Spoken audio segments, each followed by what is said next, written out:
मुझे सब पता है तू क्या करना चाहता है। अरे अम्मी, क्या गलत कह दिया हमने? एक बात बताओ, अच्छा खासा लड़का है वो, खुद की चक्की है उसकी, खुश रखेगा हमारी रुबैया को, देख लेना। बहन की खुशी की इतनी फिक्र होती तो 50 साल के बुढ़े का रिश्ता न लेकर आता तू। अभी उसकी अम्मी जिंदा है उसका ख्याल रखने के लिए। अरे तो कब तक जिंदा अरे अम्मी, समझने की कोशिश करो, घर के हालत पता है ना क्या है हमारे, देख नहीं सकती है वो, कोई लड़कों की लाइन नहीं लगने वाली यहाँ पे उसके लिए। देखना मैं उसका निकाह ना।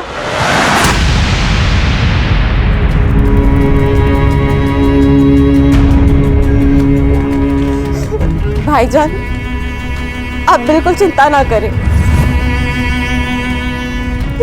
मैं कभी भी आप पर या भाभी पर बोझ बनकर नहीं रहना चाहती।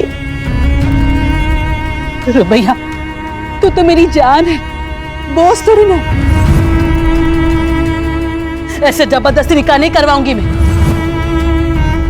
देखना मेरी गुड़िया का निकाह नेक, ईमानदार, फरमाबरदार लड़के से करवाऊंगी मैं। हाँ अम्मी, क्यों नहीं।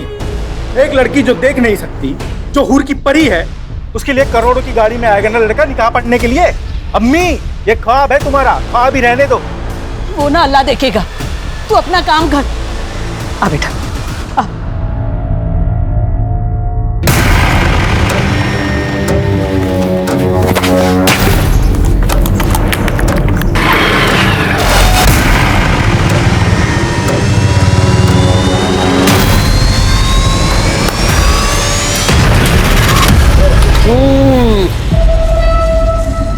अरे होने वाले साले साहब, मसला कहां तक पहुंचा? आमिर भाई, बात ऐसी है कि अम्मी और रुबैया से बात की, लेकिन उन्होंने इनकार कर दिया। 50 साल के बुड्ढे के साथ तुम्हारी बहन का रिश्ता कैसे हो सकता है? यही ना? ये तुम लोगों ने अच्छा नहीं किया यूनुस। आमिर भाई, ऐसा है कि आप खामखामे नाराज हो रहे हैं। मैंने अपनी तरफ से पूरी कोशिश की जितनी कर सकता था। मैं अपनी बहन के साथ आपका जबरदस्ती निकाह नहीं पढ़वा सकता। चलता हूं मैं।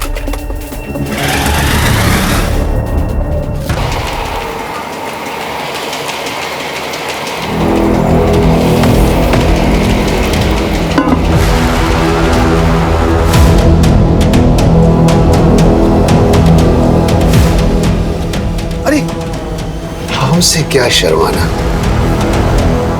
हमारी दुल्हन बन के ही तो आ रही हो। तुम्हारे भाई यूनुस से बात हो गई है।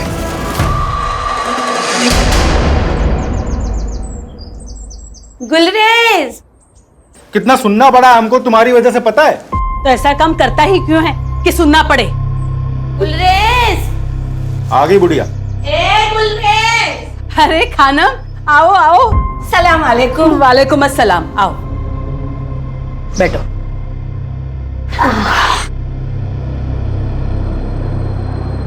आराम से आराम से। खबर ही ऐसी थी कि अपने आप को रोक नहीं पाई। क्यों? रुबैया को फिर से शादी में गवाना है क्या? अरे गवाएंगे क्यों, हम सब मिलकर गाएंगे। ऐसा रिश्ता लेकर आई हूँ कि मना ही नहीं कर पाओगे तुम लोग। लड़का कौन है, क्या करता है और रिश्ता कहाँ से आया है वो तो बोलो खानम। अरे हजरतगंज के बहुत अमीर खानदानी लोग हैं। हाँ? उनका छोटा बेटा है सैयद, 35 साल का।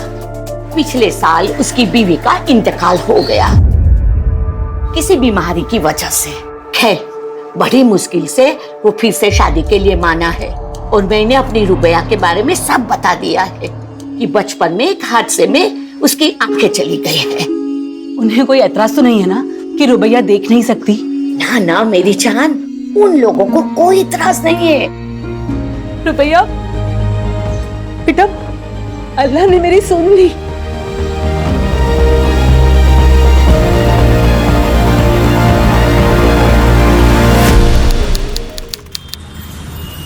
सैयद अमीन इब्न तौफीक अमीन, आपका निकाह रुबैया शेख बिनते फैज शेख से टिक्का राइजुल वक्त 51,000 में तय पाया है। क्या आपको कबूल है? जी कबूल है। भाई कबूल है, मुबारक हो। मुबारक हो, मुबारक हो बेटा, मुबारक हो। रुबैया शेख बिनते फैज, आपका निकाह सैयद अमीन इब्न तौफीक अमीन से सिक्का राइजुल वक्त 51,000 में तय पाया है। क्या आपको कबूल है? जी कबूल। भाई कबूल है, मुबारक हो, मुबारक हो, मुबारक हो।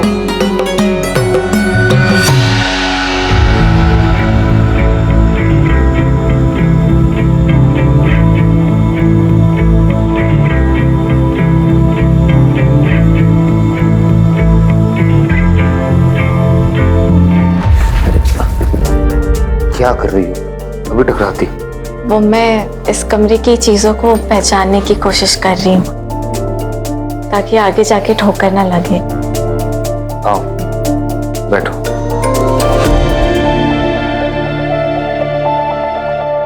फंक्शन वगैरह से ना बहुत थक गए हो, नींद भी बहुत आ रही है। तुम्हें अगर फ्रेशन अप होना है तो तुम हो जाओ। हाँ?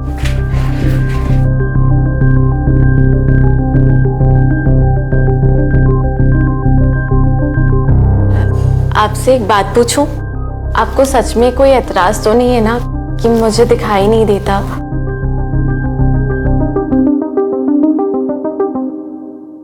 बिल्कुल सपनों की जैसी शादी थी हमारी।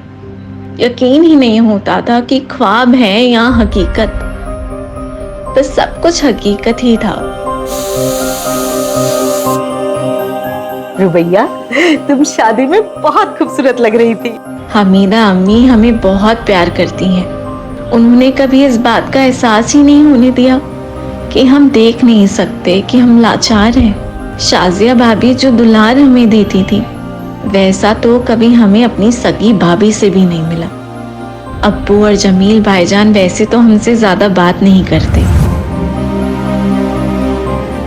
पर खाने की टेबल पर चुटकुले सुनाकर हमेशा हमें हंसाने की कोशिश करते हैं। लेकिन इन सब में सबसे ज्यादा प्यार और दुलार हमें अब्दुल मामू से मिलता है। जब भी आते हैं मेरे लिए गुड़ की बर्फी जरूर लाते हैं। हमारे शौहर सैयद एक नेकदिल इंसान है, कम बोलते हैं, पर मेरे लिए उनकी मोहब्बत हमें महसूस होती है। कुछ दिनों से शायद परेशान जान पड़ते हैं। उनकी अपने बिजनेस पार्टनर से कुछ कहा सुनी हुई है।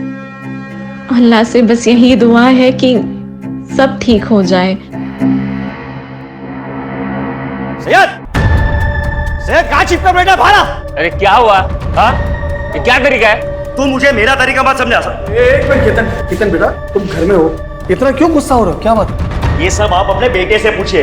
इसने मुझसे बिना पूछे कंपनी के अकाउंट से 5 करोड़ रुपए निकाले। वो पैसे मेरे। वो पैसे मेरे हैं, मैंने निकाल लिए। क्या करेगा अभी तू? चल निकाल, चल चल चल। अपनी हथौड़ मत करा। मुझे मेरे पैसे चाहिए, वरना क्या? वरना तुम्हारा और तुम्हारी बीबी का राज सबको बता देंगे।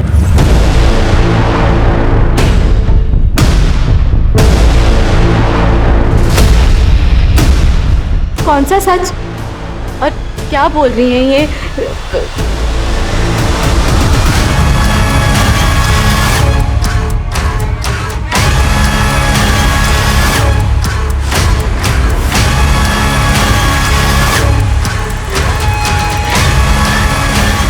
अम्मी, ये केतन कौन सी राज के बारे में बात कर रहे थे?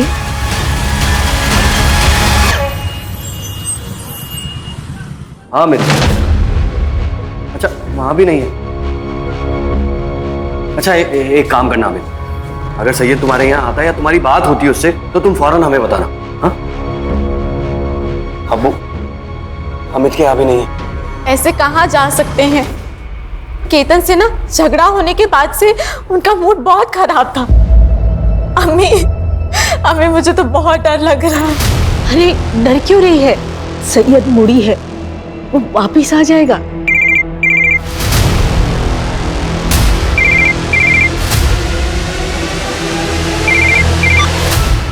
हेलो साहब, मैं दामोदर साहब, फैक्ट्री का वॉचमैन। सैयद साहब यहाँ पे खून में लथपथ पड़े हैं साहब। क्या? ए साहब, साहब, सैयद साहब, ये देखिए साहब, ये देखिए,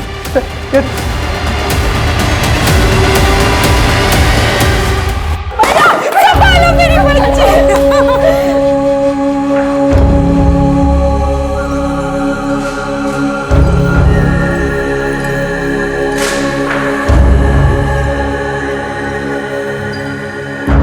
कुछ रोज पहले केतन आया था दीना के साथ मेरे घर पर।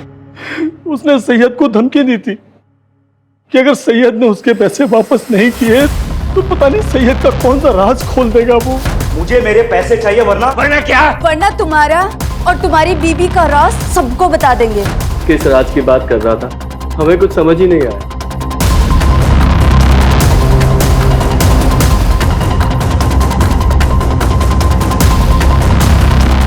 साहब शाम को 5 बजे मिल बंद हो जाती है।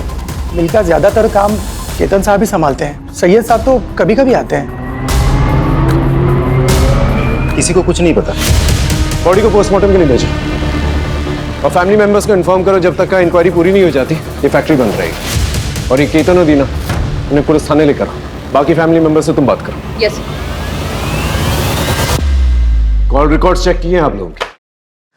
12 से 1 फैक्ट्री में क्या कर रहे थे? ऐसा क्या काम आ गया?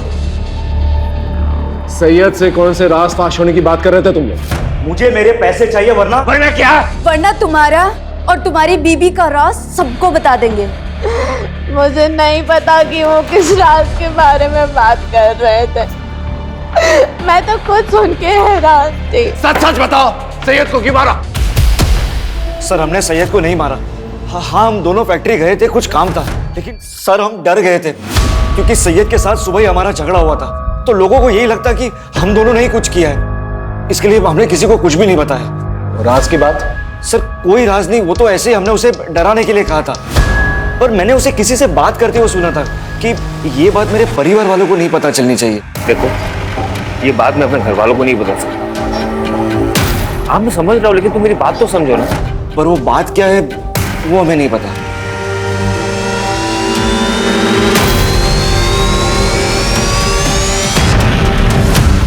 सैयद का फोन रात के 8 बजे बंद हुआ था लालगंज एरिया के आसपास, और सैयद के ऑटोप्सी रिपोर्ट के मुताबिक उसका खून हुआ रात के 9 बजे के आसपास।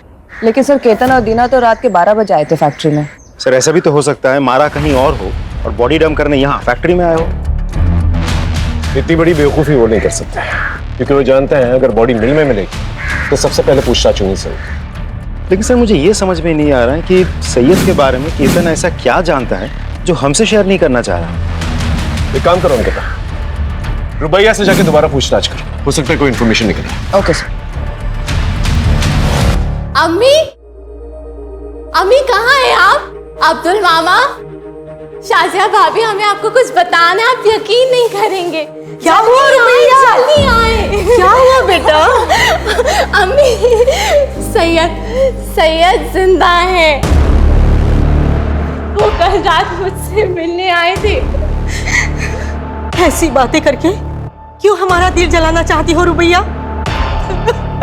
रुबैया की बातों पर ध्यान मत दो, वो अभी होश में नहीं। नहीं अबू मैं सच कह रही हूँ, सैयद जिंदा है। वो कल रात को मुझसे मिलने आए थे। हाँ बेटी, हाँ बच्ची समझ रहा हूँ मैं। तुमसे बहुत प्यार करती थी, इसीलिए तुझे ऐसा लग रहा है। नहीं, आप लोग मेरे बात का यकीन क्यों नहीं कर रहे? सैयद जिंदा है, मैं सच कह रही हूँ, मेरे सैयद जिंदा है। ना ही मैं झूठ बोल रही हूँ, ना ही मैं पागल हूँ मैडम। मेरे सैयद जिंदा है। वो रात को मुझसे मिलने आए थे और देखना आज भी आएंगे। आपको जल्दी मेरी बातों पे यकीन हो जाएगा। मेरे सैयद जिंदा है। अब मैं इसे कैसे यकीन दिलाऊं कि इसका सैयद अब इस दुनिया में नहीं? देखिए, मैं समझ सकती हूँ कि पति के जाने का इन पर गहरा असर हुआ है। आप जल्दी इन्हें अच्छे से थेरेपिस्ट को दिखाइए। मेरे सैयद,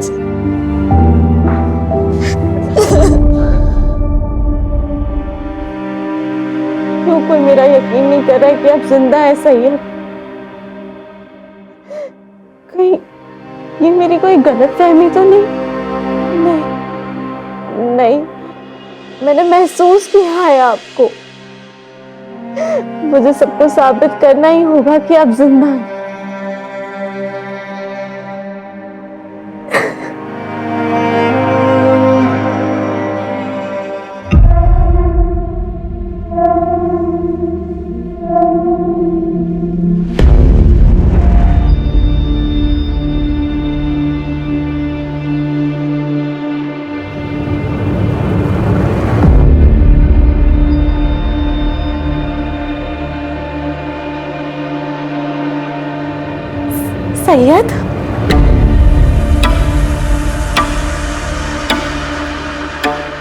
सैयद तुम आ गए।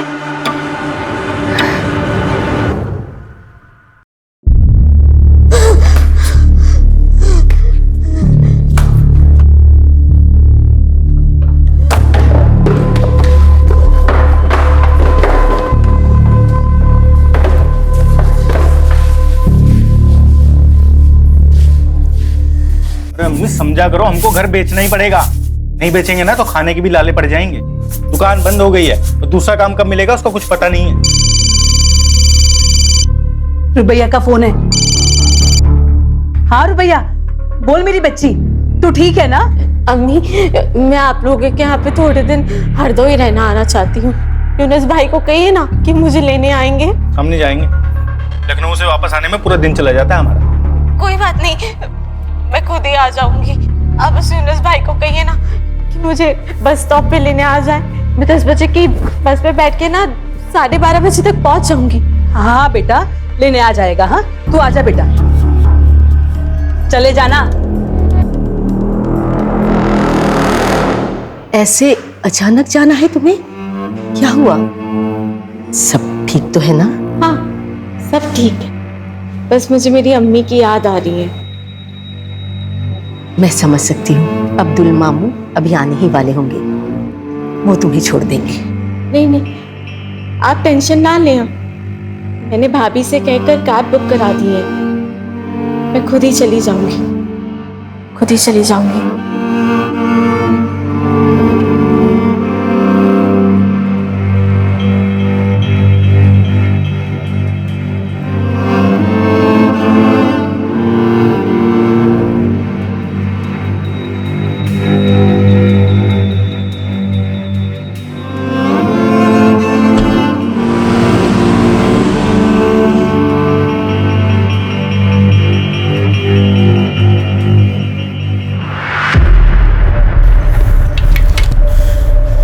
जरूरत थी कैसे यहाँ पे आने की?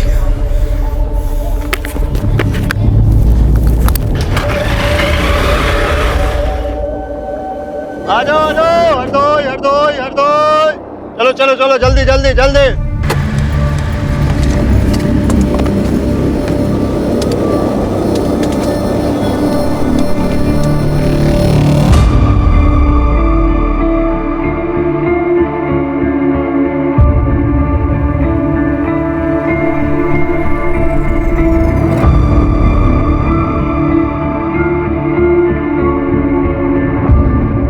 हरदोई हरदोई हरदोई हरदोई हरदोई हरदोई हरदोई हरदोई।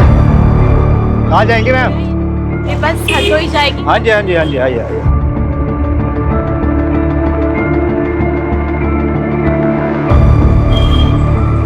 चलिए आराम से आराम से आराम से आराम से, चलिए चलिए चलिए चलिए चलिए, आराम से आराम से। एक सेकंड, आगे आगे आगे आगे आइए, आगे आइए, यहाँ बैठिए। हाँ चलिए चलिए चलिए अंदर की तरफ। हाँ बैठ जाइए, मैं आपका सामान यहीं रख देता हूँ, ठीक है? चलो भाई बैठ गए सब लोग, अपना अपना सामान रख लो ठीक से, ठीक?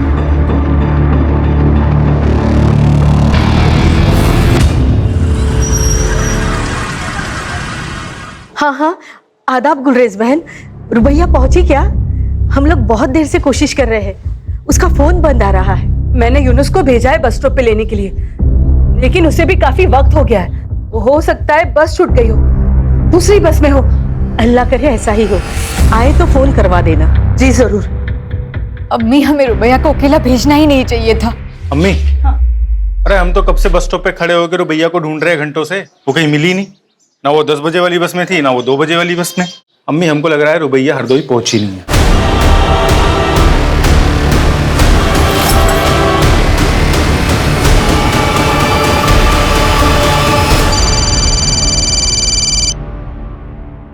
हाँ बोलो।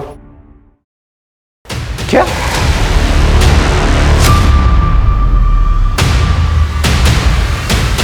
रुबैया मिसिंग?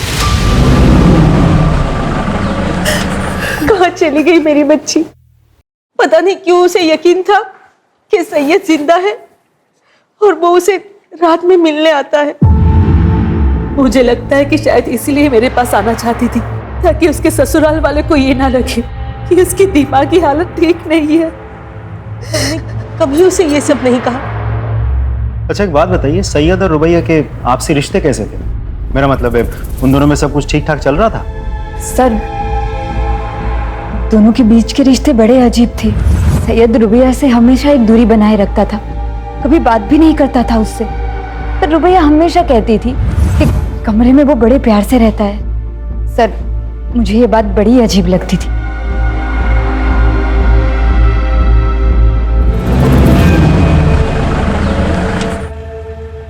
सर, रुबैया के घर वालों से बात करके मुझे समझ में आया कि सैयद और रुबैया के बीच रिश्ते सही नहीं थे। मुझे ऐसा लगता है कि सैयद के मर्डर के साथ रुबैया के गायब होने का कुछ तो कनेक्शन है। एक काम करो, रुबैया के कैब बुक करने से लेके बस स्टॉप पहुंचने तक उसके सारे फुटस्टेप्स ट्रैक करो, उसके call records, cab details, everything. Sir एक और बात, रुबैया के गायब होने के बाद हरदोई से सिर्फ उसकी माँ आई थी, साथ में भाई यूनुस नहीं था। बहन गायब है और भाई को फिक्र तक नहीं। उठा के लेके आओ सब। यूनुस शेख, तो तुम्हें पूरा यकीन है हरदोई स्टेशन गए थे अपनी बहन रुबैया को लेने के लिए? सर मैं गया था सर मैं बस स्टॉप पे पहुंच गया था, यही कोई 12 के करीब सर। मैंने तो अगली बस का भी इंतजार किया, तब मुझे लग रहा वो पहुंची नहीं स्टेशन पे। कैसे गए थे वहां पर? बाइक से गया था सर मैं। तुम्हारा जो हरदोई का घर है और बस स्टॉप है कितनी दूरी पे, तो किस रास्ते से गए थे?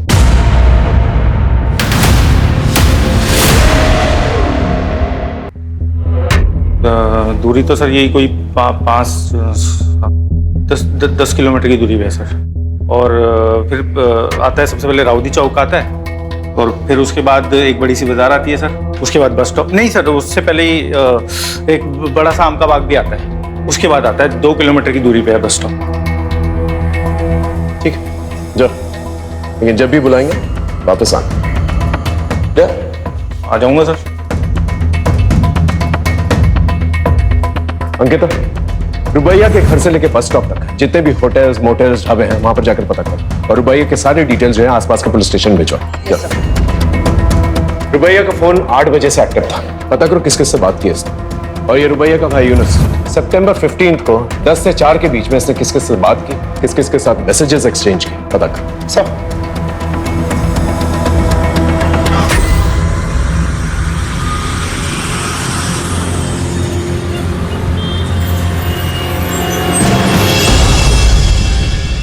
रुबैया को छोड़ने के 3 दिन के बाद तू काम पर लौटा है। आता 3 दिन तक तो रुबैया कहां पर है? बोल। कौन रुबैया? ये गांव गया था, बाप बीमार है, आप फोन करके पता कर लो। और रही इस लड़की की बात, मैंने उसको बस में छोड़ा, वो बस में बैठी और मैं वहां से चला गया। तूने उसे बस में बैठते हुए देखा था? साहब मैडम को दिखाई नहीं देता था, इसलिए वहां पे तब तक मैं रुका रहा जब तक वो बस में बैठ नहीं गई। वो खिड़की की तरफ बैठी थी। लेकिन साहब आप लोग मुझसे क्यों पूछ रहे हैं ये सब? मैंने कुछ नहीं किया। हो सकता है तू कुछ नहीं जानता, लेकिन रुबैया तब से गायब हुई है जब से तेरी गाड़ी में बैठी हो। सर इसके बाद भी मेरी बुकिंग थी, आप चेक कर लीजिए। जब तक का ये केस सॉल्व नहीं हो जाता ना, तेरी ये गाड़ी जो है ना हमारी कस्टडी में रहेगी। जा और शहर छोड़कर जाने की कोशिश मत करना, गाड़ी कस्टडी में।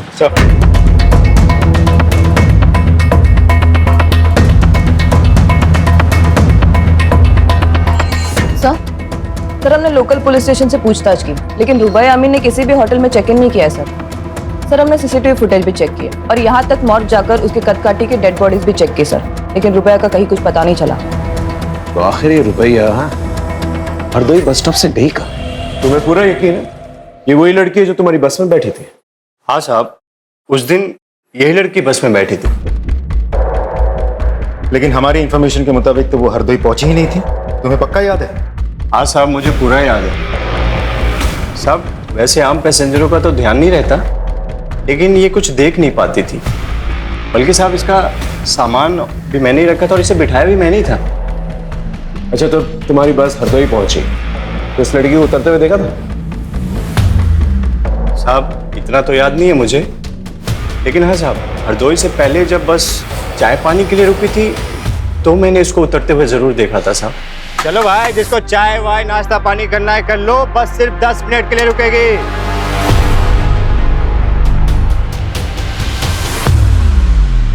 अच्छा, इस लड़की को दोबारा बस पे चढ़ते हुए देखा था आपने? हाँ सर, हमने देखा था।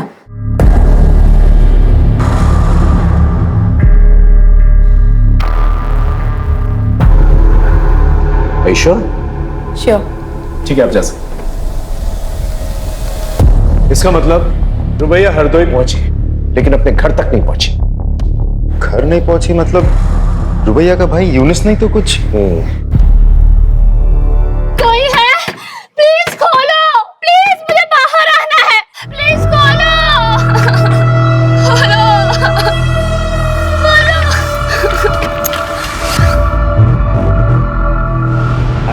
झूठ बोलता है? हाँ, तेरे कॉल रिकॉर्ड चेक किया हमने, तू हरदोई बस स्टॉप गया ही नहीं था। क्यों नहीं गया था? रुबैया को घर लाने क्यों नहीं गया था? कर गया था सर मैं। तो मेरी बीवी है ना बानो, तो रोज लड़ती थी रुबैया की वजह से, और इस बार उसने मुझे धमकी दी थी, बोला था कि अगर रुबैया घर में आई ना तो घर छोड़ के चली जाएगी। क्या करता सर मैं?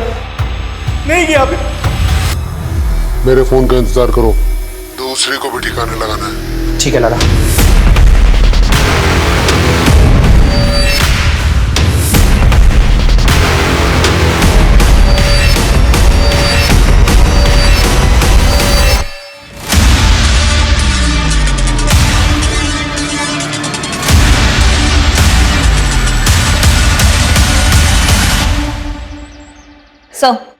सर हमने रुबैया के ससुराल वाले की सीडीआर चेक की। सर उनमें से 15 सितंबर को सैयद का भाई जमील, उसकी लोकेशन रुबैया के लोकेशन से मैच हो रही है। राजीव, इस जमील को उठा के लेके आओ।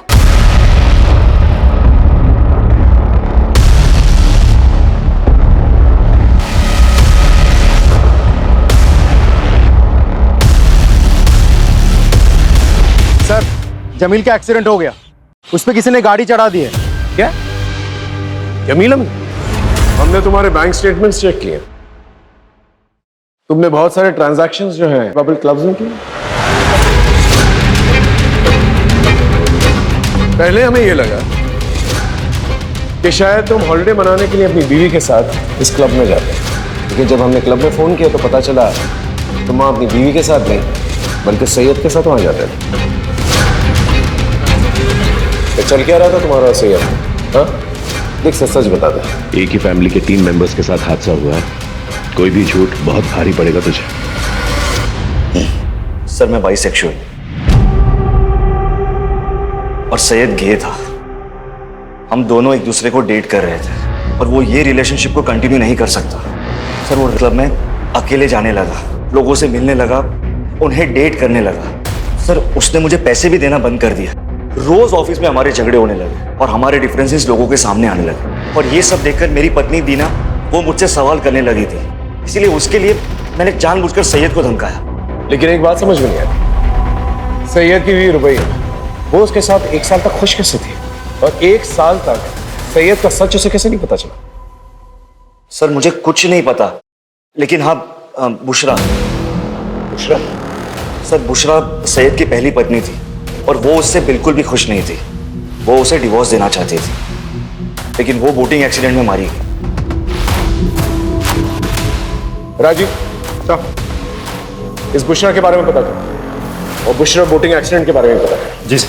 सर शिल्पा खत्री नाम की औरत आपसे मिलने आएगी। शिल्पा खत्री दोबारा क्यों मिल आएगी?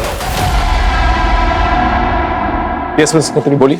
सर वो शायद रुबैया दोबारा बस में चढ़ी ही नहीं थी। क्या? लेकिन पहले तो आपने कहा था आपने उसे बस पे चढ़ते हुए देखा था। सर जब हमने उसे देखा था ना, तब हम थोड़ा नींद में थे, लेकिन कल हमें याद आया कि जो लड़की बस में चढ़ी थी उसके हाथ में वो छड़ी क्या बोलते हैं उसे? Blind walking stick. हाँ, वो नहीं थी।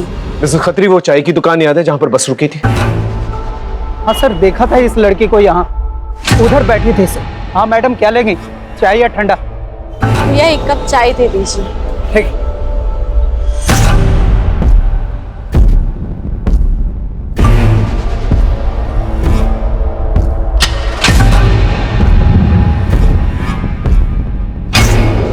तो तुम कह रहे हो एक आदमी आया था उससे मिलने के लिए, फोन पे उससे बात करवाई और वो लड़की उसके साथ चली गई? जी सर।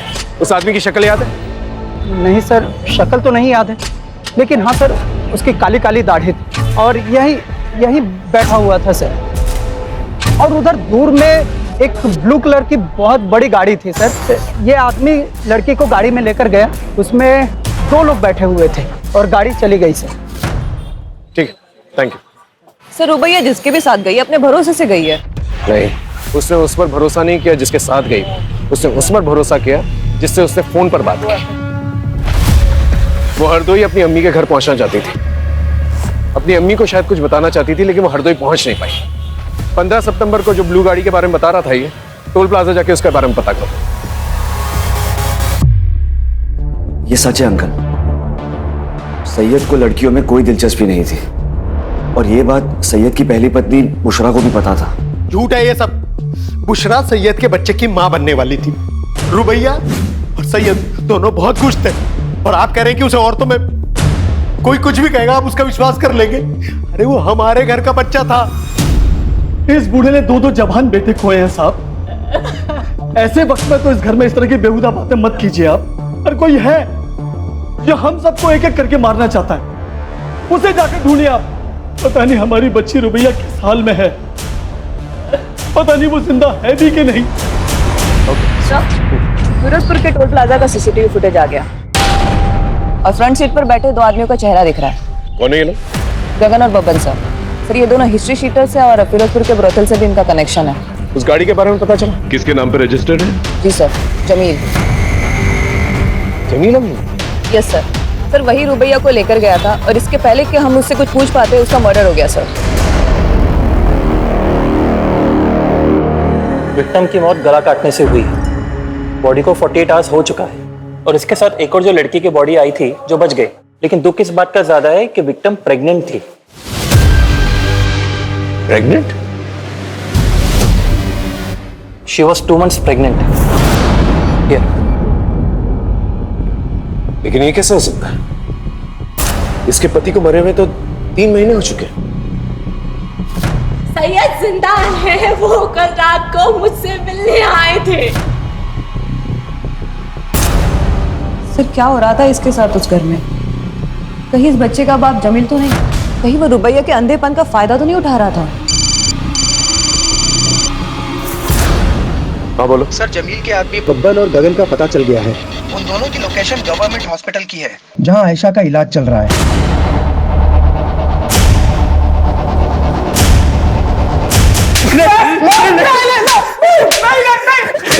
किससे कहा था उसे मारने के लिए? किसके कहने पे मारा? बोल।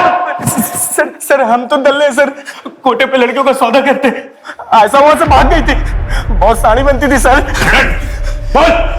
रही बात रुबैया की, रुबैया को जमील भाई लेकर आए थे, उन्होंने उसको पकड़ा सर, उन्होंने मारा होगा, हमने कुछ नहीं किया, यकीन कीजिए। कोठे पे ले जाकर क्यों?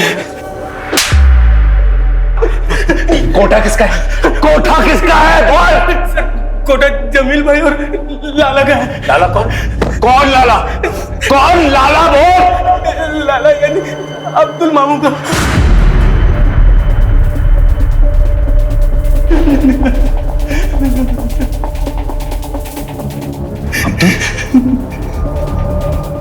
लेकिन अब्दुल तो रुबैया को अपनी बेटी मानता था और जमील और सैयद उसके अपने भांजे थे। वो अपनी बहन के बच्चों के साथ ऐसा कैसे कर सकता है?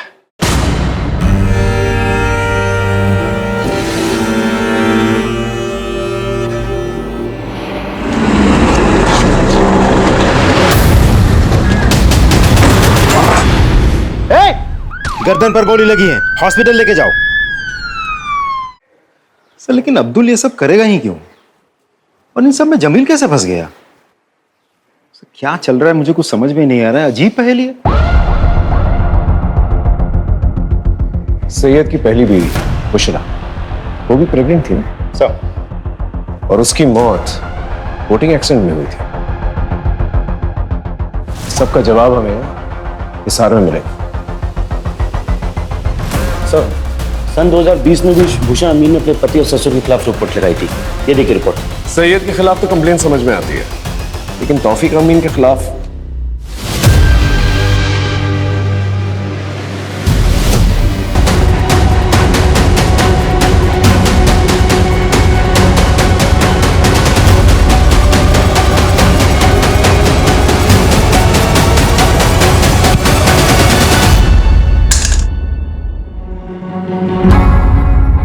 जमील, अब्दुल और हमीदा, तुम लोग तो सिर्फ प्यादे हो। असली वजीर तो आप। 2020 में सैयद की पहली बीवी बुशरा, वो उसे छोड़कर हरियाणा जा रही थी। वो प्रेग्नेंट थी। कैसे?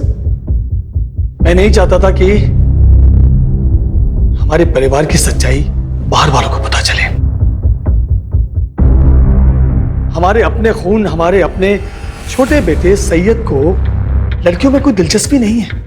मैं चाहता था कि वो एक अच्छी सी लड़की के साथ निकाह करके इज्जतदार जिंदगी बसर करे, इसलिए मैंने बुशरा के साथ उसका निकाह करवाया। लेकिन नहीं, सैयद का दिमाग नहीं बदला और एक दिन जिस बात का डर था वही हुआ। बुशरा को सच्चाई पता चल गई।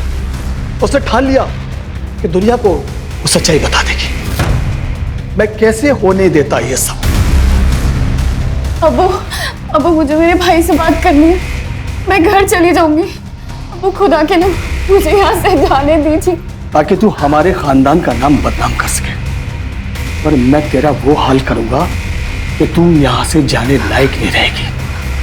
बुशरा चुपचाप सब कुछ सहती रही, लेकिन अचानक एक दिन वो भाग गई और वहां जाकर उसने मेरे और सईद के खिलाफ पुलिस स्टेशन में रिपोर्ट लिखवा दी।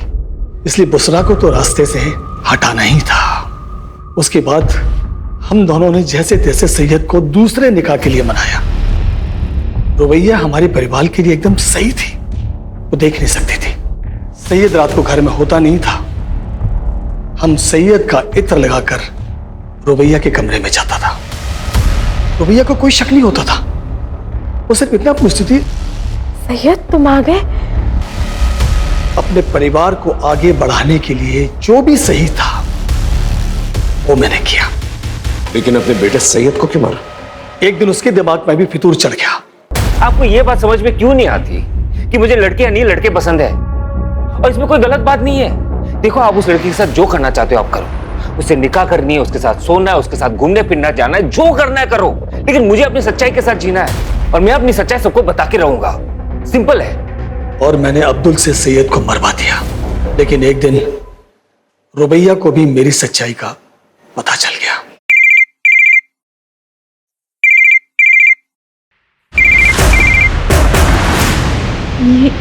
ये रिंगटोन तो अब्बू की फोन की है। अब्बू? और सैयद के मरने के बाद भी मैं ही था वो जिसे वो सैयद समझ रही थी। उसके बाद मैंने जमील को रुबैया के पीछे लगा दिया। हमारे अब्बू ने जो तुम्हारे साथ किया उसके लिए हम बहुत शर्मिंदा है रुबैया। अच्छा रुबैया, तुम हमारे साथ चलो। बस में जाना तुम्हारी जान के लिए खतरा है। और ये अब्दुल मामू भी तुमसे बात करना चाह रहे थे। हेलो मामू। मामू अब्बू। अब बेटा, तौफीक ने तुम्हारे साथ इतनी जलील हरकत की मुझे पता चल गया है। तुम एक काम करो, जमील के साथ यहाँ चली आओ। ठीक है। और अब्दुल से कहा कि रुबैया को भी मार दो। माफ कर देना मेरी बच्ची। अगर तौफीक का कर्जा मुझ पर नहीं होता तो मैं ये कभी नहीं करता। मैंने जो कुछ भी किया अपने खानदान की इज्जत बचाने के लिए किया। तुमने जो कुछ भी किया है ना, अपने खानदान की इज्जत बचाने के लिए नहीं किया, बल्कि इसलिए किया कि तुम बहुत ही घटिया इंसान है। अपने बेटे की दोनों बीवियों का रेप किया है और मर्डर किया तुमने। अब अपनी ये इज्जत लेकर सारी जिंदगी ना जेल में सड़ना।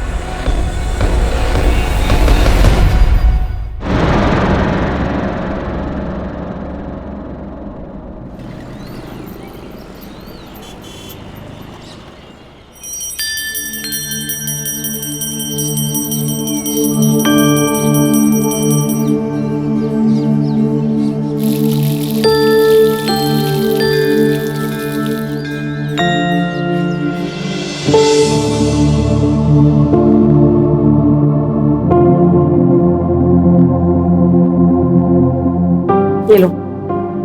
और सुनो, कुछ पैसे दे दो मुझे, घर का सामान लाना है।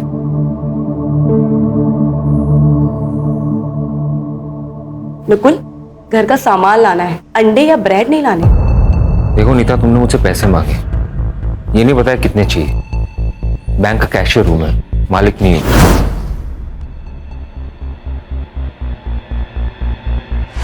ये लो 5,000 रुपए, इतना ही औकात है मेरा।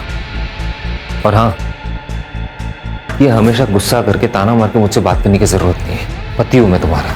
अच्छा हुआ जो बता दिया कि पति हो तुम मेरे, नहीं तो मैं तो भूल ही गई थी।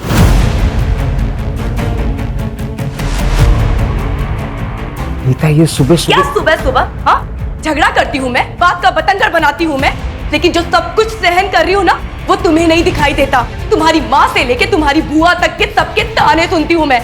उन्हें लगता है मुझ में कमी है, मैं इस खानदान को वारिस नहीं दे सकती। मेरी दोस्तों को प्रेग्नेंट होते हुए देखकर मुझे खुशी नहीं होती, गुस्सा आता है मुझे। ऐसा लगता है इसकी तो अब भी शादी हुई थी और वो भी प्रेग्नेंट हो गई, और मैं। नीता देखो, मेरी बात को समझ। नहीं समझ रहा मुझे। तो फिर क्या करूं मैं? जान दे दो अपनी। देखो, अगर तुम्हें इस घर से जाना है ना, तुम चली जाओ, नहीं रोकूंगा मैं तुम्हें।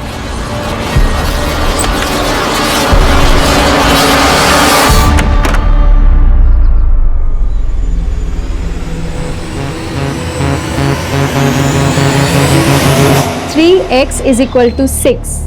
Therefore, x is equal to 6 divide by 3. 3 by 1, 3 by 2. Therefore, x is equal to 2. समझे?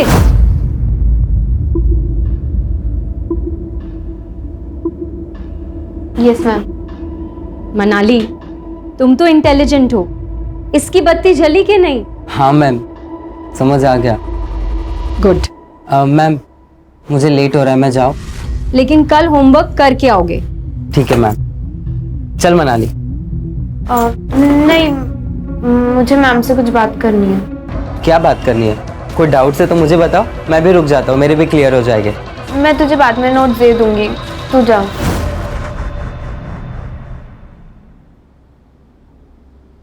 ठीक है, बाय मैम। बाय रोहन। बताओ मनाली, क्या डाउट्स है?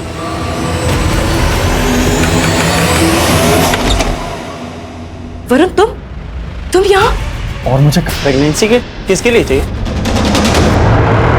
मेरी बड़ी बहन के लिए।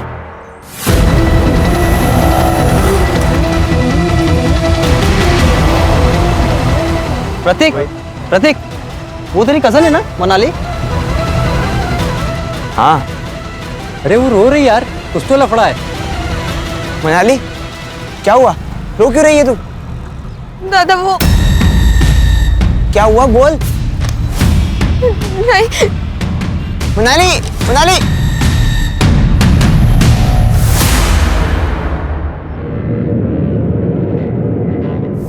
कहाँ से आ रही है? काका, वो उसका प्राइवेट क्लास था ना, बताया था उसने मुझे। तुझसे पूछा मैंने। सॉरी काका। कहाँ थी तुम? और ये घड़ी तूने शो के लिए पहन रखी है? 5:30 बजे तेरी क्लास छूटती है और अभी 7 बजे हैं। कहाँ थी अब तक? पापा वो, मैं क्लास में थी। बेवकूफ समझा है मुझे? बता किस लड़के के साथ थी? अहो, काय बोलता तुम्ही? बेटी है हमारी। बाप हूं मैं इसका, मुझे मत सिखा, अच्छी तरह जानता हूं मैं।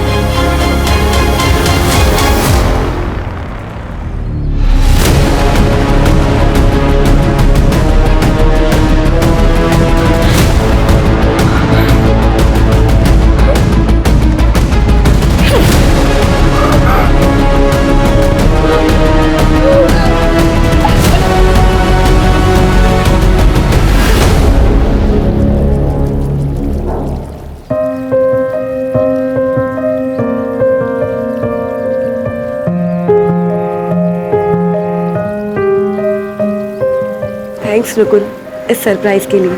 Nita, I am really sorry. मुझे पता है कि तुम क्या क्या सह रही। कभी कभी लोगों की कड़वी बातें वो सब सुनकर बहुत चोट पहुंचती है, इसलिए मैंने सोचा कि एक नई शुरुआत करते हैं, जैसे कि आज ही हमारी शादी हुई हो।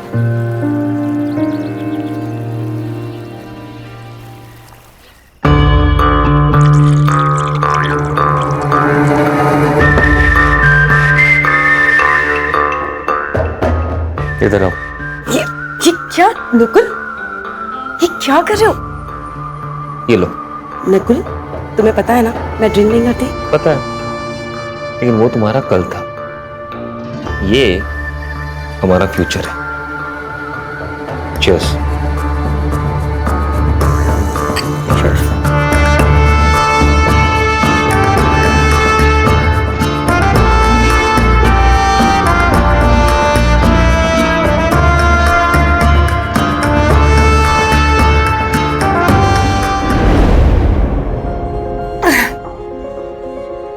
बस हो गया। हाँ, मुझे बहुत हो गया। क्या बहुत हो गया? एक और तो पी सकते हैं। नहीं नहीं, अब नहीं।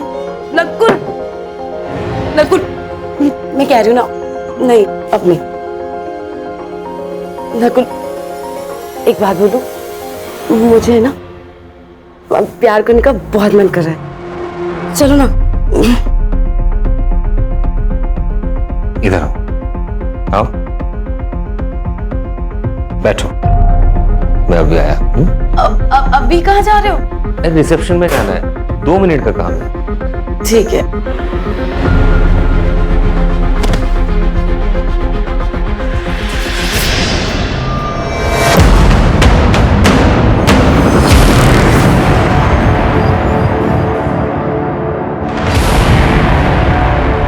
क्या बात कर रही है मनाली? तू सच कह रही है ना?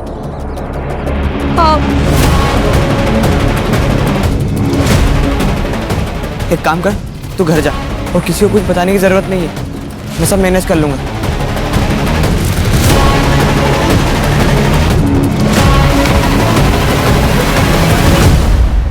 क्या हुआ डॉक्टर? सब ठीक तो है ना? नीता, तुम प्रेग्नेंट हो। सच? 2 मंथ्स पूरे हो चुके हैं।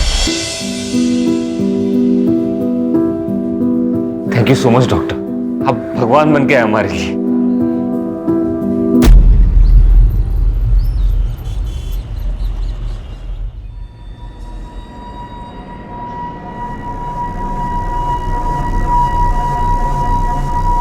नीता, नीता,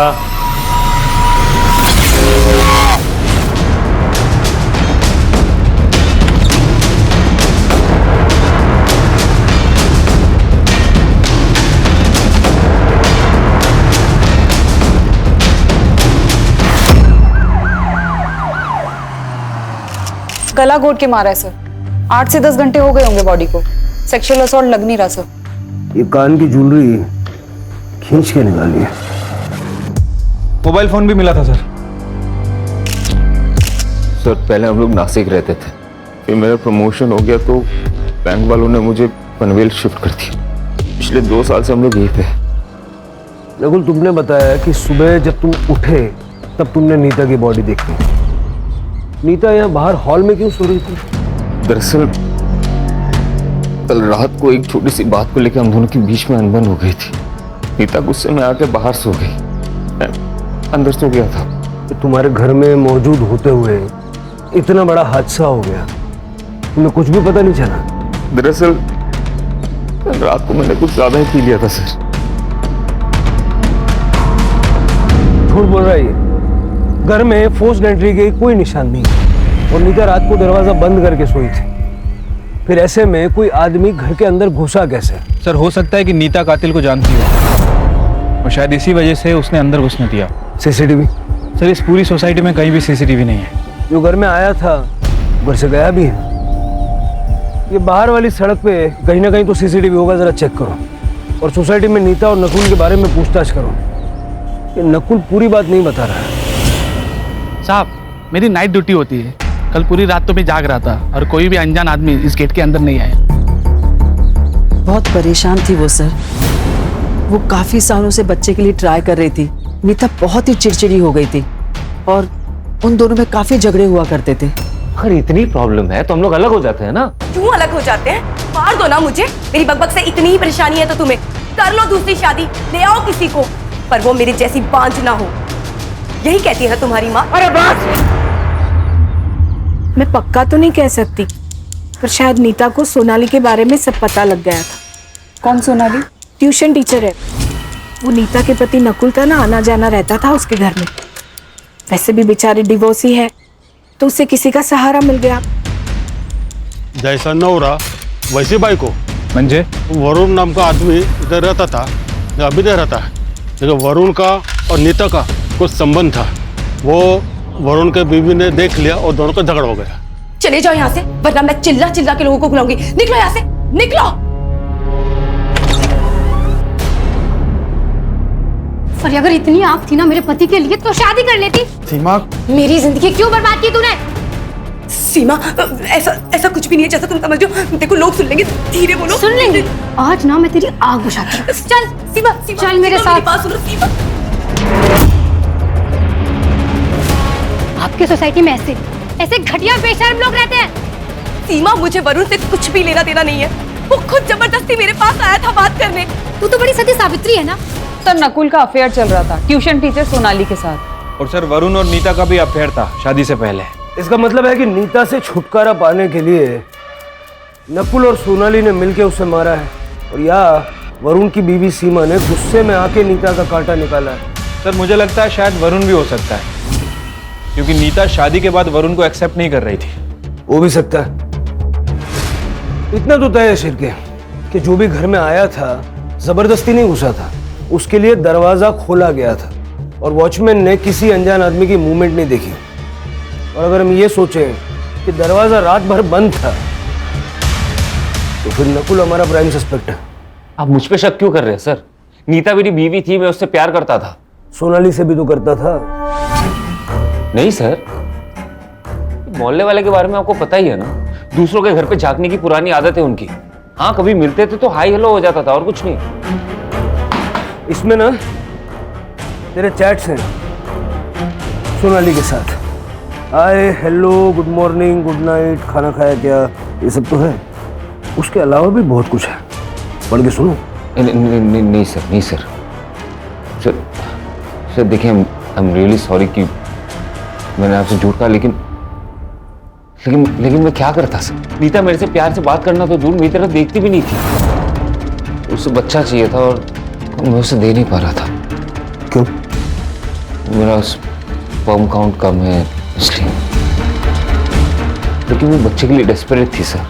हम दोनों के बीच में बहुत अनबन होता था इसके लिए। इसी बीच मैं सोनाली से मिला और हम दोनों के बीच में दोस्ती हो गई।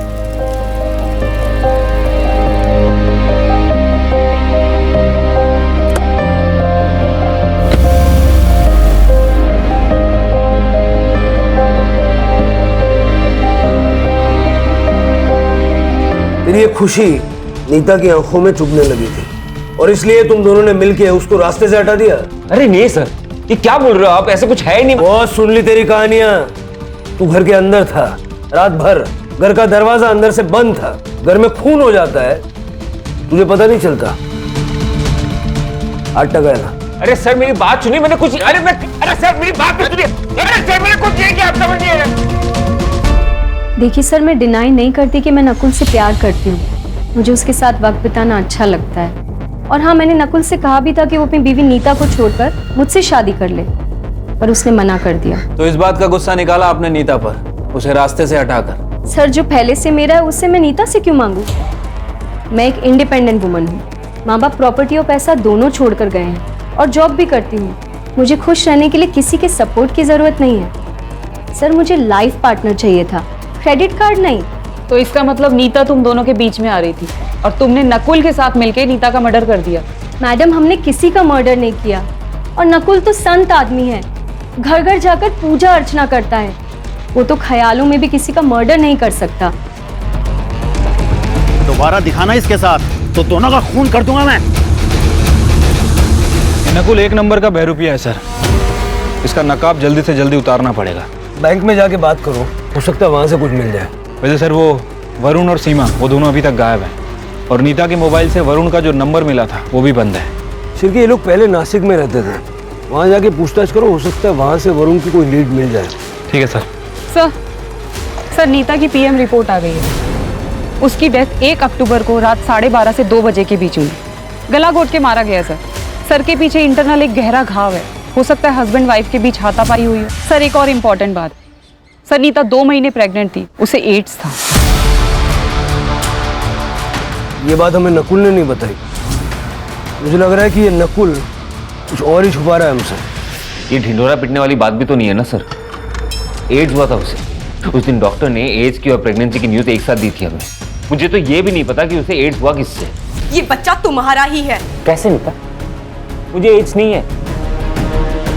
टेस्ट करवाया मैंने, रिपोर्ट नेगेटिव है। और फिर मैं तो बच्चा पैदा नहीं कर सकता ना। हो सकता है कोई चमत्कार हो गया हो। वाह, तुम बड़ी चमत्कारी औरत निकली। बच्चे के लिए किसी और के साथ जाके सो गई। कहाँ सोई थी उसके साथ? उसके बेडरूम में या फिर मेरे बिस्तर पे? हमारे बीच में झगड़ा हुआ, उसके बाद वो हॉल में सोती थी। तो उसने तुम्हें चीट किया, इसलिए उसको मार दिया। चीट तो मैं भी कर रहा था ना सर। अगर मैं चाहता तो नीता को छोड़ के सोनाली के साथ शादी कर सकता था, या फिर लिव इन में भी रह सकता था। मैं उसे क्यों मारूंगा?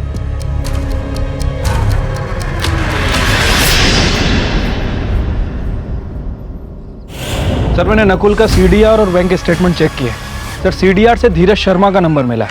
पता चला है कि नकुल ने 1.5 लाख रुपए ट्रांसफर किए थे धीरज को। दोस्त है उसका? नहीं सर, ये एक जिगलो है। कहने को कॉल सेंटर में काम करता है, लेकिन उसका असली काम यही सब है। नकुल का इससे क्या लेना देना? ये धीरज है कहाँ? सर अभी वो हॉस्पिटल में है। उसे एड्स हो गया है सर, लास्ट स्टेज पे है। मैं जल्दी जल्दी बहुत सारे पैसे कमाना चाहता था, तो मैंने अपने शरीर की मार्केटिंग करना शुरू किया, पर पता ही नहीं चला कब इस बॉडी ने साथ छोड़ दिया। नकुल ने तुम्हें पैसे क्यों दिए थे? उसकी बीवी के साथ सोने के लिए। उसने दापोली वाला ट्रिप भी मेरे लिए प्लान किया था। उसने उसे बहुत सारी दारू पिलाई और वो सो गई। वो बच्चा मेरा नहीं है, वो मुझसे प्रेग्नेंट नहीं हुई थी। ऐसी बात का नकुल को गुस्सा आया और वो मुझसे पैसे वापस मांगने लगा। देख मैं तुझे कह रहा हूँ, मुझे मेरे पैसे वापस चाहिए। नहीं दे रहा। क्या करेगा? पुलिस के पास जाएगा? नीता को बताएगा? बता। मैं तो बस एक मोहरा हूँ, असली रावण तो तू है। सांप सीढ़ी खेल रहा है हमारे साथ। सर बोल। माँ बनने का सपना तो हर औरत का होता है, लेकिन इस तरह से अपनी बीवी को बिना बताए बेखबर रखे किसी तीसरे आदमी के साथ सुलाया तूने? तो मैं क्या करता? बच्चा चाहिए था उसे। अरे तो आज मेडिकल साइंस में इतने सारे ऑप्शंस अवेलेबल है ना, कितनी ट्रीटमेंट्स हैं। उससे बात करता, वो ऑप्शन चुनता, लेकिन तूने वो ऑप्शन नहीं चुना। और जो ऑप्शन तूने चुना धीरज का, उससे बच्चा हुआ क्या? नहीं हुआ ना? अरे तो बच्चा आया कहां से? जादू से आया? सर 2 महीने तक धीरज को नीता के साथ सुलाता रहा, लेकिन वो प्रेग्नेंट नहीं हुई। लेकिन जब धीरज उसके साथ संबंध बनाना बंद कर दिया, तब वो प्रेग्नेंट हो गई। पता नहीं कैसे। तो यही सवाल मैंने भी उससे पूछा। वो यही कहती गई कि आपका बच्चा है, आपका बच्चा है। तो मुझे यकीन है सर, ये उसका वो एक्स बॉयफ्रेंड वरुण का बच्चा है सर। या वरुण खाली आना जादू लेने गया सर उसे। पुरानी जिंदगी से कोई वास्ता नहीं रखना था सर, इसलिए नंबर चेंज किया था। लेकिन तुम तो नीता से प्यार करते थे ना? वो भी करती थी, पर प्यार के बीच में जात आ गई। हार गए तुम घर वालों के आगे। उसने शादी की तो मैंने भी कर ली। सोचा था कि सब भूल जाऊंगा, पर नहीं भूल पाया। फिर मैंने पनवेल ट्रांसफर ली। लेकिन सर ये उससे बार बार मिलते थे। मैंने कई बार इन्हें खुद रंगे हाथों पकड़ा है। मैं बहुत परेशान हो गई थी सर, हार गई थी।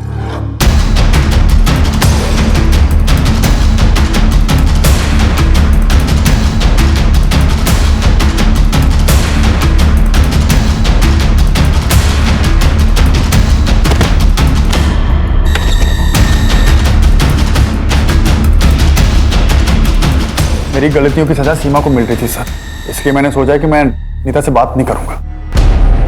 1 महीना हो गया मुझे यहाँ से शिफ्ट हुए तब से कोई कांटेक्ट नहीं उससे। अरे की अपनी अपनी कहानी है, किसकी सच है किसकी झूठ है ये तो वक्त ही बताएगा। एक काम करो शिरके, ये सीमा और वरुण के जो नए नंबर्स हैं उनके सीडीआर निकलवाओ और उनके बैंक अकाउंट्स भी चेक करो। हो सकता है सुपारी दी हो। सर पनवेल से 2 किलोमीटर दूर ओल्ड पुणा रोड पे एका सुनसान जंगलमध्ये एका मुलीची बॉडी मिळाली आहे.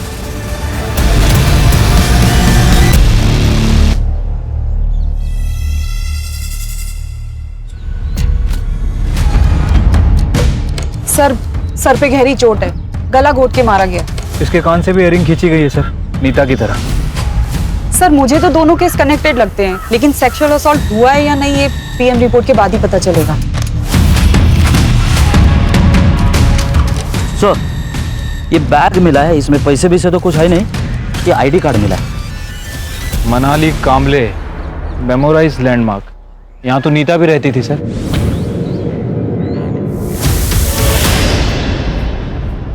नीता मेरी दोस्त थी, लेकिन मेरी बेटी के साथ उसका कोई कनेक्शन नहीं है. दुर्गा जी, ये आपकी बेटी मनाली कैसी लड़की थी? मेरी बेटी बहुत स्कॉलर थी, बड़े से बड़ा कैलकुलेशन वो चंद सेकंड्स में कर लेती थी. आज कहाँ गई थी वो? मैं मार्केट गई थी सुबह, लेकिन वो घर पर ही थी. उसके बाद वो क्लास जाने वाली थी. उसका कोई बॉयफ्रेंड या वन साइडेड लवर? नहीं मैडम, मेरी बेटी बहुत इंट्रोवर्ट थी, बहुत ही कम बात करती थी. इतनी बड़ी बात वो मुझसे कभी नहीं छुपाती. ये कौन है? ये मेरा भतीजा है सर, प्रतीक. मेरे साथ ही रहता है. तुमसे तो कुछ कहा होगा ना मनाली ने? मुझे कुछ नहीं बताया सर. कौन से क्लासेस में जाती थी? सोनाली व्यास.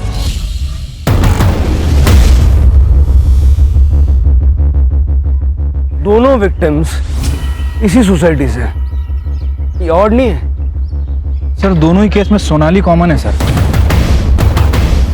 सर लगता है ये प्रतीक कुछ छुपा रहा है. सर प्रतीक नहीं, मुझे तो लग रहा है कि पूरी फैमिली कुछ ना कुछ छुपा रही है. सभी के चेहरों पर डर साफ साफ झलक रहा है. फैमिली की कुंडली निकालो और आस पड़ोस में पूछताछ करो. हाँ सर, मनाली मेरे यहाँ ही पढ़ने आती थी, लेकिन आज तो वो आई नहीं. ये देखिए अटेंडेंस शीट, घर वालों के रिकॉर्ड के लिए हमें कैरी करना पड़ता है. कभी कभी सबूत का काम भी करता है. अच्छा प्लान है आपका. सर आप जैसा सोच रहे हैं ऐसी कोई बात नहीं है. मनाली शायद रोहन को पसंद करती थी. इनफैक्ट एक बार उनके घर वालों ने उन्हें पकड़ भी लिया था. उसका बाप सनकी है. क्या चल रहा है ये? क्या चल रहा है? क्या पढ़ाई हो रही है तुम्हारी? हिम्मत कैसे हुई तेरी? क्या हुआ? अरे कहाँ गई थी आप? ऐसे लफंगों को मेरी लड़की के साथ छोड़ के जाते हो? कल को कुछ हो गया तो? सुरेश अपनी हद में रहो. ये मेरा घर है, या तुम्हारी बदतमीजी नहीं चलेगी, समझे? और अगर इतना ही है ना तो ले जाओ अपनी बेटी को अपने साथ. जाओ. चल उठा बैग. मेरा और मनाली का अफेयर था. ये बात मैंने आई को भी बताई थी. हाँ सर, लड़की अच्छी थी, पर उसका बाप राक्षस था. धमकी दी थी हमें. दोबारा दिखाना इसके साथ तो दोनों का खून कर दूंगा मैं. रोहन, उस दिन के बाद तुम मनाली से कभी नहीं मिले? नहीं मिला मैम, मैंने कई दिनों से इसे देखा भी नहीं. तुम बीमार थे और मनाली मिलने भी नहीं आई? आई थी, मनाली रोहन को मिलने आई थी. रोहन सो रहा था तो 15 मिनट बैठी और फिर चली गई. सर मैंने रोहन और उसकी माँ से बात की है. सर मुझे लगता है कि दोनों कुछ छुपा रहे हैं. अब पता ये करना है कि ये रोहन वाकई बीमार है या फिर डर के कारण बीमार हो गया है. ये रोहन की माँ शालिनी और सुरेश दोनों का सीडीआर निकलवाओ. ठीक है सर. सर मनाली की पीएम रिपोर्ट आ गई है. मनाली की मौत शाम 5 से 7 बजे के बीच हुई थी. गला घोट के मारा है सर, और सर के ऊपर काफी गहरा घाव है, जैसे नीता की बॉडी पे भी था. एक और बात कॉमन है सर. सर मनाली भी 3 महीने प्रेग्नेंट थी. व्हाट? प्रेग्नेंट? ये आप क्या कह रहे हैं? हमें इस बारे में कुछ नहीं पता. आपको जरूर कोई मिसअंडरस्टैंडिंग हुई है. इस रिपोर्ट में लिखा है ऐसा.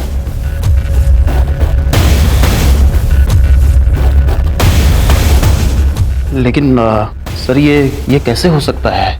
इसी बात का गुस्सा आया और मार दिया उसे. ये क्या कह रहे हैं सर? मेरी बेटी थी सर, वो गलत रास्ते पे ना चली जाए इसलिए मैं डराता धमकाता था, लेकिन मैं अपनी बच्ची को नहीं मार सकता सर. इस रात मनाली गायब हुई, तुम कहाँ थे? मैं अपनी आइसक्रीम फैक्ट्री में था सर. मैं वहाँ मैनेजर हूँ, वहाँ काम करता हूँ सर. और प्रतीक, तू कहाँ था? सर मैं 1 से 6 बजे तक कोचिंग क्लास में था. तुझे पता था ना मनाली प्रेग्नेंट है? अगर चुप रहोगे तो मनाली को इंसाफ नहीं मिलेगा. सर उसने ये सब बात मुझे बताई थी, वो रोहन से प्रेग्नेंट थी, लेकिन सर बात कुछ और है। क्या बात है? मैं मार्केट जा रही हूँ, जब तक मैं वापस आऊँ इन सारी प्रॉब्लम्स का सलूशन चाहिए। ओके? Okay ma'am.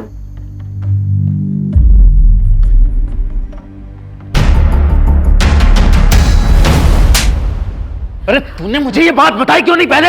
मनाली ने मुझे कसम दी थी चुप बैठने की, और रोहन से मैंने बात भी की थी। रोहन ने कहा था कि मैं मनाली से शादी करूंगा, इसलिए मैं चुप बैठा। धीरज की वजह से नीता को एड्स हुआ, लेकिन नीता की प्रेगनेंसी की वजह न धीरज है न नकुल। तो नीता प्रेग्नेंट किसकी वजह से हुई? वरुण? नहीं सर, क्योंकि फीटस का डीएनए वरुण के डीएनए से मैच नहीं करता। सर हो सकता है कोई और हो, कोई वन साइडेड लवर। हाँ, मतलब ये भी हो सकता है कि किसी ने नीता के साथ रेप किया और उस रेप के चलते वो प्रेग्नेंट हो गई। तो अगर ऐसा हुआ है तो उस आदमी को भी एड्स होने के चांसेस हैं। शिरके, जहाँ भी HIV के टेस्ट होते हैं और ट्रीटमेंट होती है वहाँ पता करो। और हाँ, ये रोहन का डीएनए मनाली के फीटस के साथ मैच करके देखो।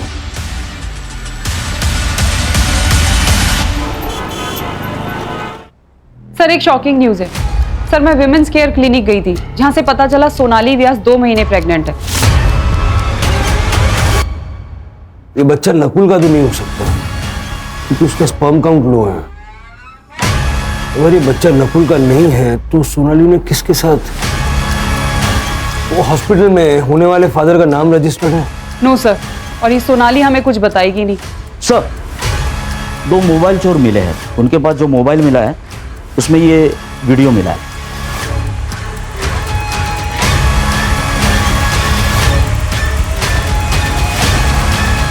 उठा के लाओ दोनों को।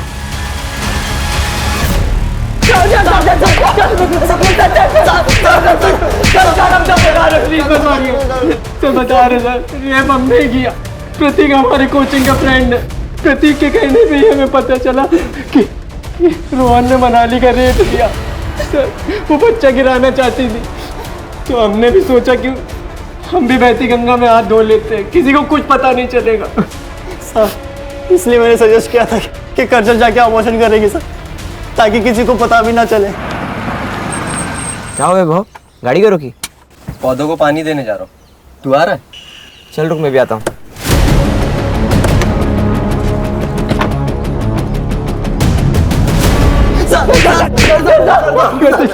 भरोसा किया था उन दोनों ने तुम पे, और तुम दोनों ने क्या किया? हा? और उनका मुंह बंद करने के लिए, उनको ब्लैकमेल करने के लिए अपनी घिनौनी हरकत का वीडियो बनाया तुमने, ताकि आगे जाके उसका फायदा उठा सको। मनाली को क्यों मारा? सर हमने मनाली को नहीं मारा सर। क्या शेर बनवाए जी? अगर ये दीनू और वैभव ने मनाली का मर्डर नहीं किया तो फिर किसने किया? इन दोनों के अलावा हमारे पास कोई लीड भी नहीं है।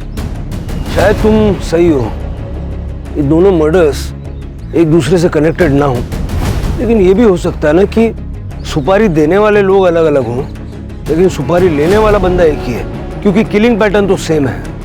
कुछ है क्या जो हमारी नजरों से छूट रहा है? शुरू से शुरू करते हैं।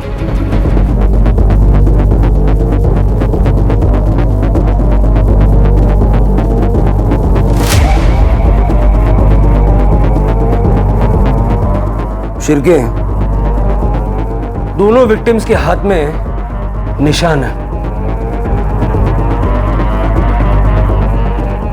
हाँ सर, निशान तो हैं, लेकिन किस चीज के हैं समझ नहीं आ रहा।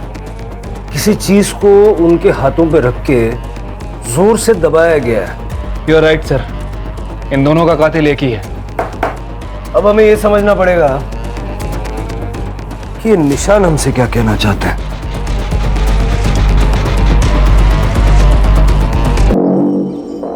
Sir memorise landmark housing society के पास एक होम्योपैथी क्लिनिक है डॉक्टर यतिन जंगियानी का। आसपास के कुछ लोग उनके पेशेंट भी हैं। सर वो डॉक्टर क्लेम करता है कि होम्योपैथी से कैंसर और एड्स क्योर किए जा सकते हैं। ऐसा कैसे हो सकता है? सर मुझे भी शक हुआ था, मैंने जाके रिकॉर्ड चेक किए, तब पता चला कि रोहन भी वहाँ ट्रीटमेंट ले रहा है एड्स का। मैं झूठ बोलकर लोगों को मीठी हार्मलेस गोलियां देकर अपना काम चला लेता था, लेकिन मैं उनको साथ में एंटीबायोटिक लेने की सलाह भी देता हूँ। रोहन आपका पेशेंट था? हाँ सर उसे एड्स था। वो पहले दूसरे डॉक्टर से ट्रीटमेंट करा रहा था, लेकिन जब उसे मेरे बारे में पता चला तो मेरे पास आया। मैंने भी उसे दवाइयाँ लिख दी और साथ में उस लड़की को, क्या नाम था उसका? मनाली। हाँ सर, मनाली। उसको भी रोहन की तरह के ही सिम्टम्स थे, लेकिन सर उसको एड्स नहीं था। हमने उससे झूठ बोला कि उसे भी एड्स है और उसे पैसे लेकर उसका भी इलाज शुरू कर दिया। चलो क्यों चलो। क्या हुआ? कहाँ चल? सर मैंने क्या किया? मैंने क्या किया सर? अरे आप लोग? रोहन से बात करनी है।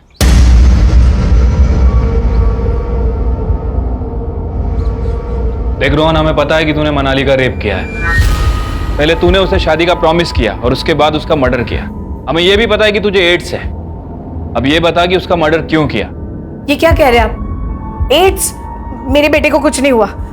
रोहन तू चुप रहे। चुप रहे। हाँ बस हो गया। आए अब मैं झूठ नहीं बोल सकता सर, मैंने ही मारा है मनाली को। क्या करता सर, ये जो हालत हुई है उसी के कारण हुई है, इसलिए मैंने उसका गला दबा कर मार दिया। रोहन, झूठ बोलने के लिए भी टैलेंट चाहिए जो तेरे पास है नहीं। मनाली के सर के पीछे वार किया गया था। सर मैंने बोला ना, मैंने ही मारा है मनाली को। सच बोल रहा हूं मैं, प्लीज अरेस्ट कर लो। सिर के देखो, ये देख, मनाली के दोनों हाथों पे निशान दिख रहा है। कैसे आए ये निशान? कैसे आए ये निशान? मुझे कुछ नहीं पता सर।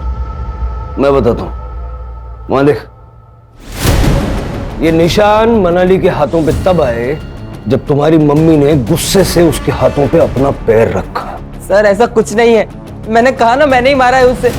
मैंने बस कर रोहन, बस कर। ये लोग पूरे सबूत के साथ आए हैं।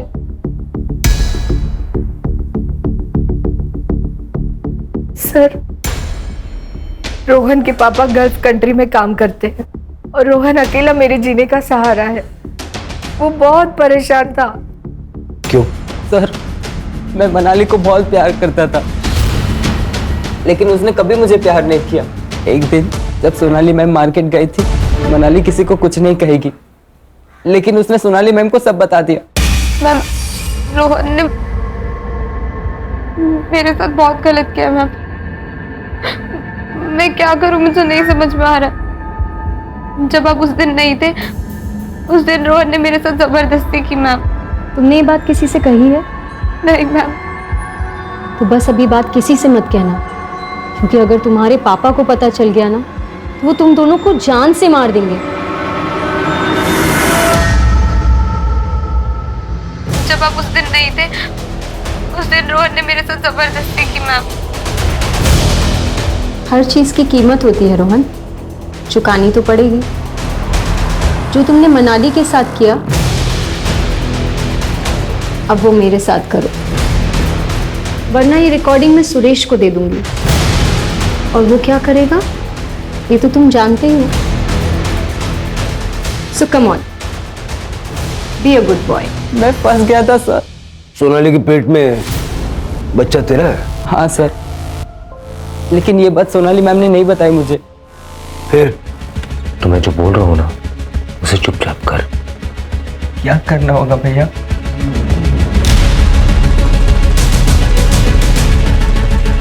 जो तूने सोनाली के साथ किया है ना, वही तुझे इसके साथ बनना है। मैंने इसे शराब पिला दिया है, इसे कुछ पता नहीं चलेगा। मैं सिर्फ एक ही बार गया था वहां पे और उसके वजह से मुझे एड्स हो गया। तुझे पता कैसे चला कि तुझे एड्स हो गया? आई को पीसीओडी का प्रॉब्लम है, वो रेगुलर चेकअप के लिए जाती रहती है। उस दिन गायनेकोलॉजिस्ट के पास मैं भी आई के साथ गया था और वहां पे मैंने नकुल को देखा। इससे क्या हुआ? कुछ नहीं, डर गया था। इसकी बीवी को एड्स था और इसको लगा इसे भी है। रिपोर्ट्स नेगेटिव है, बच गया। मैं बहुत डर गया था सर, क्योंकि नीता आंटी के साथ मैंने संबंध बनाए थे और उस वक्त मुझे बहुत खांसी थी जो ख़त्म ही नहीं हो रही थी। जब मैंने इंटरनेट पर चेक किया मुझे पता चला ये एड्स के सिम्टम्स हैं। मैं तुरंत डॉक्टर जांगियानी के पास गया और उन्होंने कंफर्म किया कि ये एड्स है। सर मेरे बेटे ने डर के मारे मुझे सब कुछ बता दिया। उस कमीनी की वजह से मेरे बेटे को एड्स हो गया। मुझे बहुत गुस्सा आया। नकुल ने अपने घर की डुप्लीकेट चाबी रोहन को दे रखी थी। उस रात मैंने वो चाबी ली और रॉड लेकर उसके घर चली गई। मनाली को क्यों मारा? सर वो डरा रही थी, धमका रही थी मुझे। तुम्हारी वजह से मेरी जिंदगी खराब होगी रोहन, तुमने सब कुछ खराब कर दिया। तुम्हें मुझसे शादी करनी पड़ेगी बस। ये तो पॉसिबल नहीं है। ठीक है, फिर मैं पापा को बता देती हूँ। मनाली, मनाली रुक जा। मैंने रोहन से कहा कि शादी के लिए हाँ कर दे, उसे जंगल में बुलाए।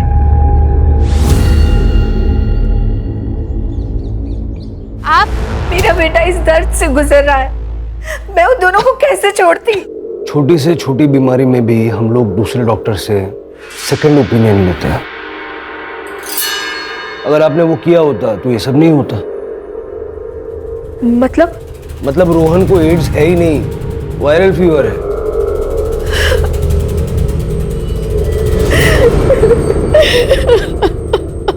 सर औरतों के साथ हो रहे शोषण और अत्याचार के केसेस कम नहीं हो रहे, बल्कि दिनों दिन बढ़ते ही जा रहे हैं। राणे, समाज कोई थर्ड पार्टी नहीं है। समाज हम ही लोग मिलके बनाते हैं ना। अब इसी केस को देख लो। अगर सुरेश अपनी बेटी मनाली के साथ इतनी सख्ती नहीं करता और थोड़ा सा प्यार दोस्ती वाला बर्ताव करता तो मनाली के साथ जो हादसा हुआ वो घर पर आकर सुरेश से कहने की हिम्मत जुटा पाती। और अगर नीता की बात करें तो संतान ना होने की वजह से उसके आसपास के लोगों ने उसको इतने ताने मारे कि उसके जीवन में जो खुशियां थी वो खुशियां ही छिन गई। अगर बढ़ते हुए क्राइम रेट को रोकना है तो इस समाज को बदलने के लिए शुरुआत कहीं ना कहीं हमें अपने आप से करनी है।